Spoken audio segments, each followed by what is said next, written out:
probably no melody in the whole realm of opera that has been more popular, more widely sung in the last few years than the Barcarolle from Offenbach's Tales of Hoffmann. Offenbach, who died in 1880, is now considered one of the greatest of all French composers of opera comique. He was extraordinarily prolific, producing nearly 100 light operettas in 25 years. The Tales of Hoffmann is not only the composer's best-known work now, but it was the one he cherished most while composing it. A short time before his death, feeling his end approaching, he tried to hasten its completion and production.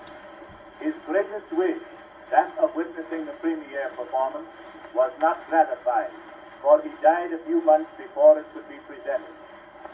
Offenbach, by this opera, hoped to establish a new type. It is opera comique to the extent of its extravagant partial theme, and the fact that instead of singing between the arias, the music often stops entirely and the characters speak their lines. It is grand opera, however, in the character of its music, which is closely connected with the story and is not shallow in musical meaning. The story is in the form of a prologue, which shows Hoffmann, a young poet, in a tavern with his several friends drinking. Hoffmann offers to tell them the stories of his 3 love affairs. Each story occupies one act of the opera. The first shows Hoffmann being fooled into falling in love with a wonderful automaton doll, which he thinks is alive until it gets smashed. In the second, he falls in love with a Venetian courtesan and sees the last of her floating away in a gondola with another man.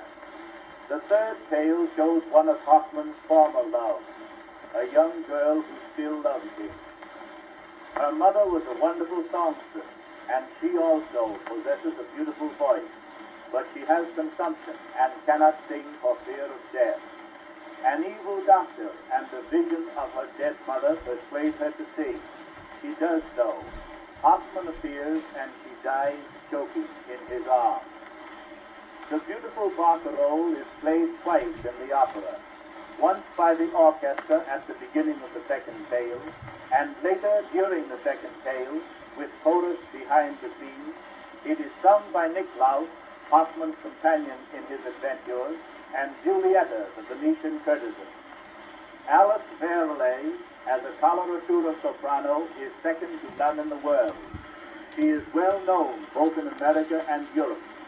In Paris, Brussels, and London especially, she has appeared with notable success. Marguerite Matzenauer is also well known abroad. In America, she has attained prominence as one of the leading contraltos of the Metropolitan Opera Company of New York.